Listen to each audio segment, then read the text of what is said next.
乌军反攻俄军的契机来了。俄乌战场打到现在，局势确实是僵持的，但不能否认的是，乌军目前是处于下风。毕竟这本身就是一场实力不对称的战争，乌克兰能撑到现在其实已经很不容易了。当然，其中最主要的因素就是北约好兄弟的支持，法国的凯撒、澳大利亚的大毒蛇、英国的星光、美国的毒刺标枪海马斯等等，这些实打实的武器装备将乌军的战斗力提升了 N 个等级。不过，大范围的僵持和小范围的劣势依旧无法阻拦，这样下去，乌军的土地还是会一点一点地被俄军蚕食。问题来了，乌克兰兄弟有没有机会改变当前战况，与俄军战力持平，甚至说超过俄军的战力，夺回被俄军侵占的土地？火力军认为有机会。这里就要提到泽总的愿望清单了，不要误会，不是个人愿望，而是希望北约好兄弟支援武器的清单。之前泽总的愿望清单就有毒刺标枪、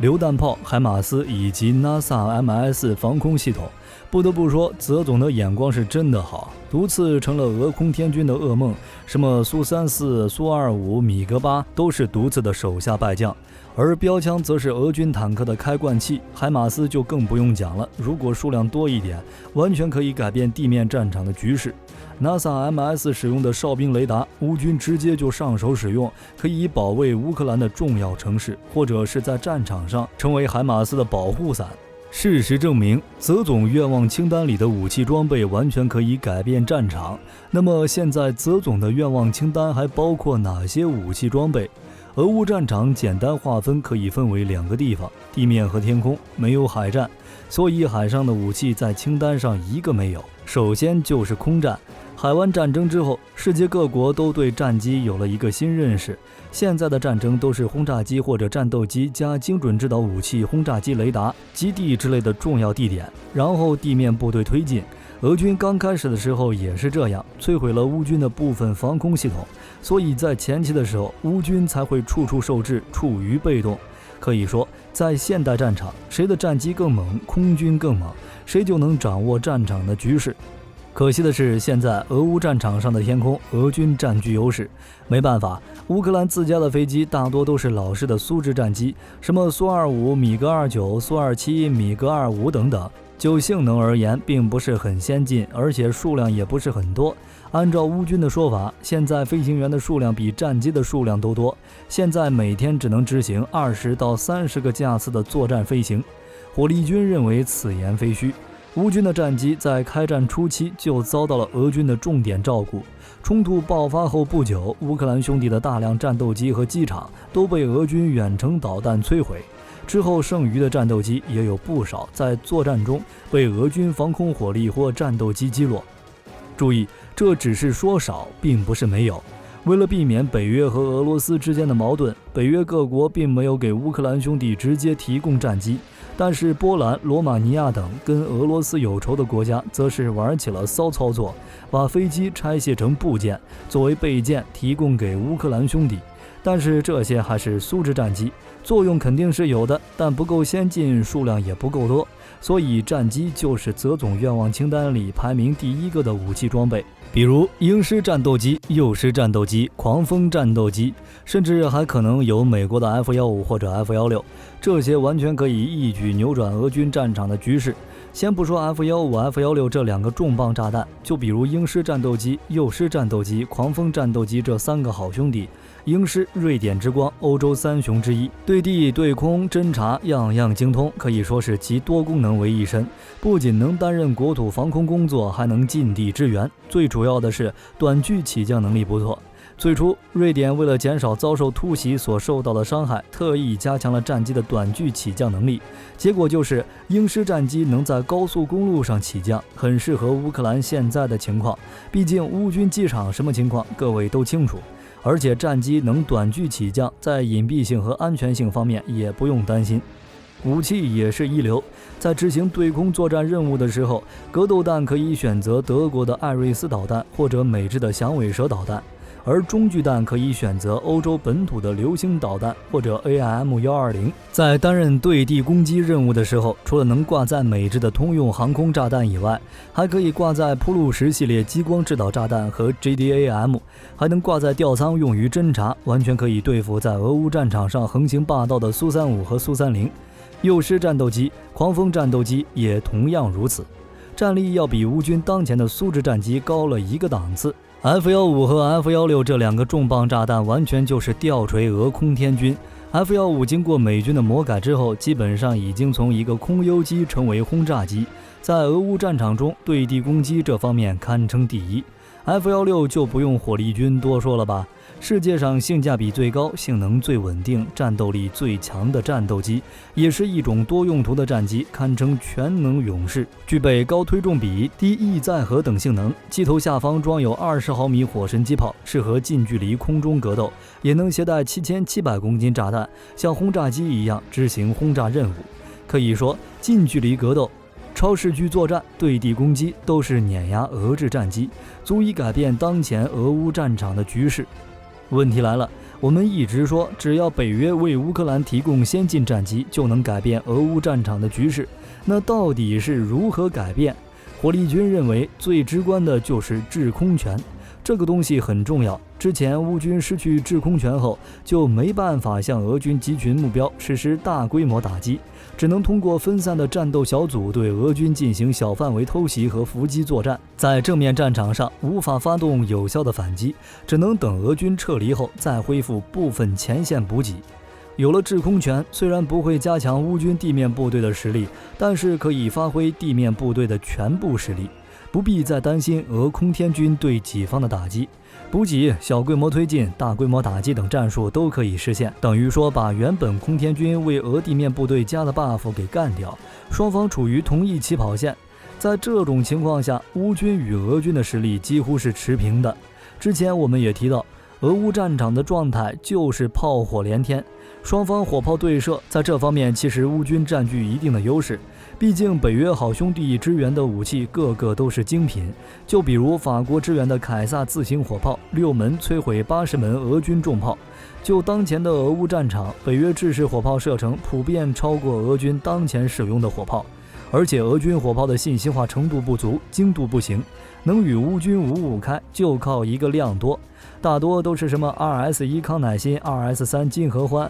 2S7M 芍药，这些上世纪60、70年代研制的老式火炮。本来还有一个龙卷风远程火箭炮还能撑一下门面，结果海马斯来了之后也不行了，射程没有海马斯远，精度也没有海马斯高。有了制空权之后，乌军就可以完全发挥这些精确制导火炮。能不能在地面战场推进战线，火力军不敢打保票，毕竟乌军人不多，火炮的数量也不多，但能确定的是绝对不会再后退。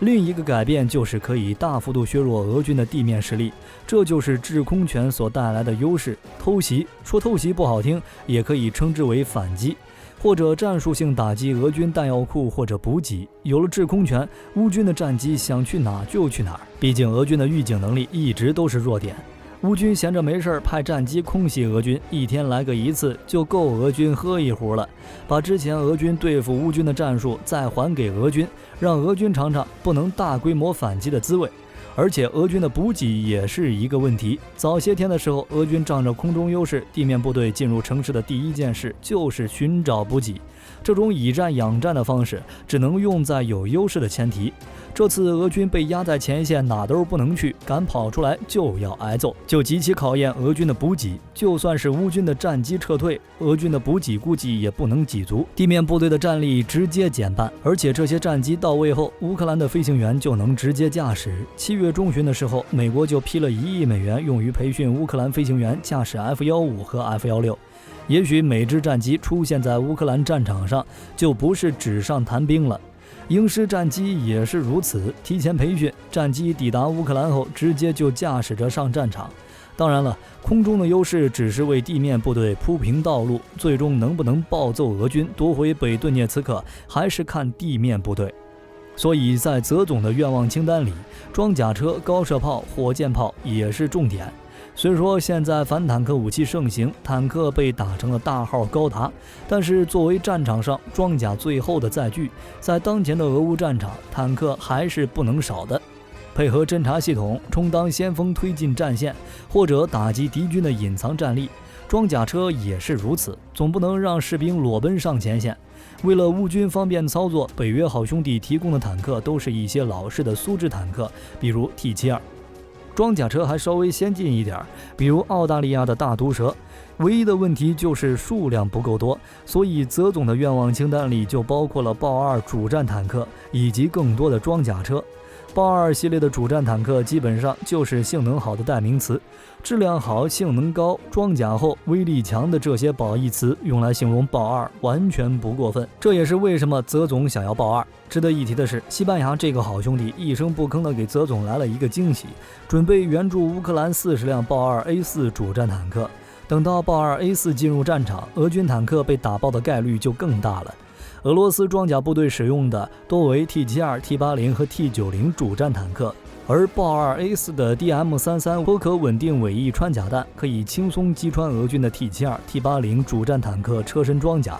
不过俄罗斯的坦克很多，除了 T72、T80 这些弱鸡，还有 T80、BVM、T90A、T90M 等先进的主战坦克，其性能、火控、观瞄以及防护都优于豹2 A4， 而且就算是性能差不多，俄军也能用数量堆。有一句话是这样说的：德制坦克靠质量取胜，俄制坦克则是靠数量取胜。之后在战场上出现豹2 A4， 那么结果就很明显了，确实可以减轻乌军在前线的压力，但是治标不治本，毕竟他已经上岁数了，性能拼不过俄罗斯现在的先进坦克，数量也不够多，所以在泽总的愿望清单里，豹2系列的坦克那是越先进越好。就比如豹2 A7， 豹2系列防御力在和同时代的绝大多数坦克相比，防御都更强。豹2 A7 的装甲同样如此，炮塔正面对动能弹防护能力可达1800毫米，对化学能弹也可达2700毫米，远超 M1A2 的防护水平，在火力方面也是猛的一批。坦克炮是55倍镜120毫米滑膛炮，在使用普通的尾翼稳定脱壳穿甲弹的时候，可以在2公里的距离上击穿700毫米以上的军制装甲。如果使用 DM63 无合金弹，在常温状态下的穿身1000毫米，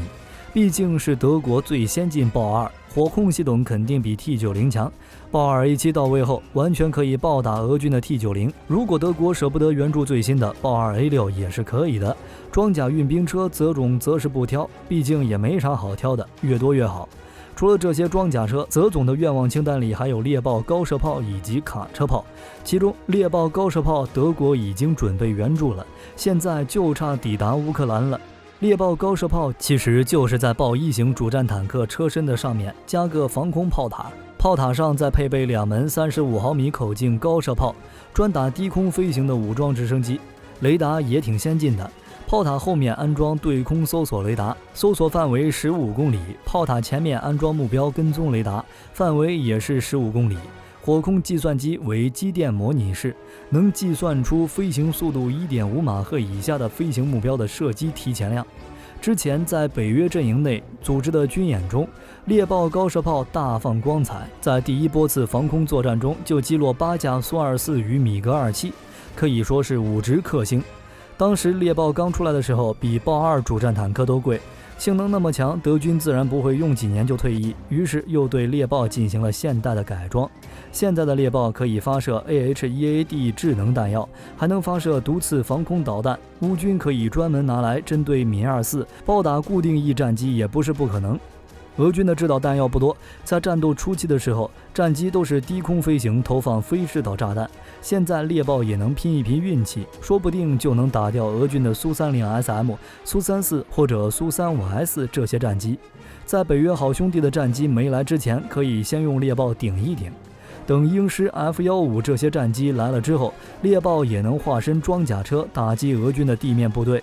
而卡车炮这东西，其实法国已经支援了凯撒卡车炮，但是数量有点少，只有12门，强确实挺强的，但是不够。所以在泽总的愿望清单里还有瑞典的弓箭手卡车炮。巧的是，这款卡车炮已经抵达乌克兰了，就是数量不知道有多少。弓箭手卡车炮，火力军可以称其为炮王，它是世界上爆发射速最快的大口径自行火炮，其射速为15秒内3发，但是在车载系统的控制下，可以让5发炮弹在3秒内命中目标。最主要的是，弓箭手非常适合乌克兰使用。瑞典的研制初衷就是在遭受苏联大军的入侵使用的。因为瑞典国土面积不大，基本没有太多的战略纵深，需要有一款机动灵活而凶猛的火炮进行机动火力作战，作为炮兵游击队来使用。而乌克兰的情况也类似，弓箭手可以利用乌克兰的道路体系进行高机动游荡作战，打了就跑，在最短时间内发射最多最猛的弹药。当然了，在火力这方面，海马斯火箭炮也在泽总的愿望清单里躺着。虽然乌克兰已经有了，但是数量不够多，而且炮弹的种类也被限制。泽总想要的是可以直接打击俄罗斯本土的陆军战术导弹，最远射程300公里，新型的战术导弹射程甚至可以达到500公里。只是这种源头打击能力，美国不会轻易给乌克兰送过去，防止俄罗斯狗急跳墙。除了海马斯，还有一种可以实现源头打击的武器装备——灰鹰无人机。